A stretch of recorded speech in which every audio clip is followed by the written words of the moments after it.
C'était important pour nous d'organiser cette rencontre avec la presse dans la mesure où depuis des années, nous travaillons effectivement sur les violences faites aux femmes sur le territoire. Aujourd'hui, il était important de montrer le parcours de la victime, le parcours qui est mis en place pour pouvoir leur permettre de se situer lorsqu'elles décident de réagir et de dire non à la violence. Parce qu'il faut savoir que toutes les victimes ne portent pas plainte, mais celles qui portent plainte ont besoin de se positionner dans un parcours. Et la fiche que nous avons réalisée permet à la victime de se situer depuis le départ jusqu'à sa sortie de cette difficulté qu'est la violence.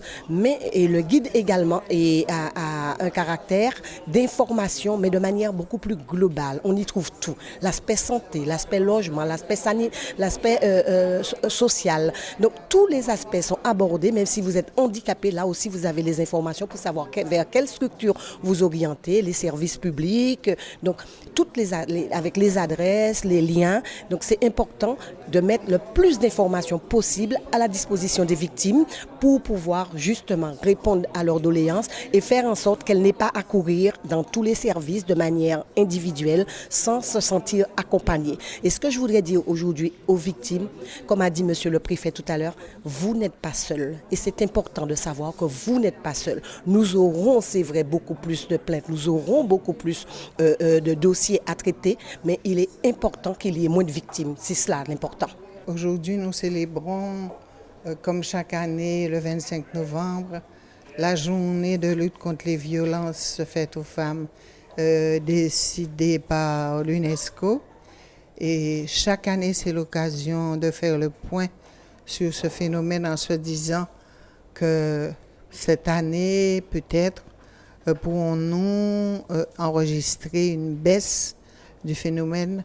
Malheureusement, les chiffres sont là et prouvent que s'il n'y a pas une recrudescence du phénomène, il y a quand même une forte marque de ce phénomène de violence et qu'il faut vraiment que nous nous mettions ensemble, comme ça a été dit ce matin, pour vraiment étudier les causes profondes qui font que sous toutes les latitudes, la violence existe. Mais aux Antilles, elle a une connotation particulière et qu'il faut chercher dans notre histoire ces racines profondes pour pouvoir lutter efficacement contre elles. Écoutez, c'est un axe majeur de politique pénale, je l'ai indiqué lorsque je suis arrivé il y a quelques mois à Pointe-à-Pitre. Nous sommes à un niveau élevé de violence sur ce territoire. Parmi ces victimes, bon nombre sont des femmes et bon nombre de ces femmes le sont dans un cadre intrafamilial, donc il est nécessaire de prendre en compte cette situation par une réponse, je dirais, adaptée, qui peuvent aller jusqu'à la prison, puisque je vous ai indiqué tout à l'heure que 25% effectivement des personnes auteurs de violences conjugales faisaient l'objet de peines d'emprisonnement ferme. Depuis quelques années, des moyens nouveaux, juridiques notamment, ont été mis en œuvre pour éloigner, puisque des sanctions de cette nature existent dans le code pénal, puisque l'auteur de violences conjugales peut se voir infliger une telle interdiction de rentrer en contact avec la victime, d'avoir aussi à quitter le domicile conjugal, et puis bien sûr aussi dans un but de protéger la victime ou la potentielle victime, puisque des moyens matériels existent. Je pense notamment au téléphone grand danger. Une quinzaine de téléphones sont en place et en fonction en Guadeloupe, qui permettent à des femmes entre guillemets éligibles à ce type de moyens de signaler aux forces de l'ordre qu'elles sont victimes de ces violences et permettent bien sûr une action immédiate. Écoutez, il faut tout faire effectivement pour que ces faits soient portés à notre connaissance. Parce que le procureur de la République peut beaucoup de choses, mais il ne peut rien lorsque les faits ne sont pas portés à sa connaissance. Or, je sais que c'est difficile sur un plan psychologique. La situation de la femme vis-à-vis de son conjoint est parfois très difficile. Et il est difficile pour elle, dans un certain nombre de cas, de porter à la connaissance de la police, de la gendarmerie et de la justice qu'elle est victime. Ce sont des chiffres qui représentent, qui sont significatifs en tout cas du fléau contre lequel il nous faut lutter. Et en ce 25 novembre, j'ai voulu réaffirmer l'engagement de l'État en lien avec les collectivités, en lien avec les associations pour prévenir et lutter contre ce fléau. Vous venez de rappeler, les chiffres nous rappellent la triste réalité à laquelle nous faisons face en Guadeloupe.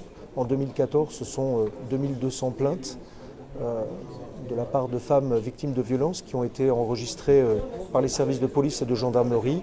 Et pour les 10 premiers mois de l'année 2015, ce sont 2100 plaintes qui ont été, enregistrées.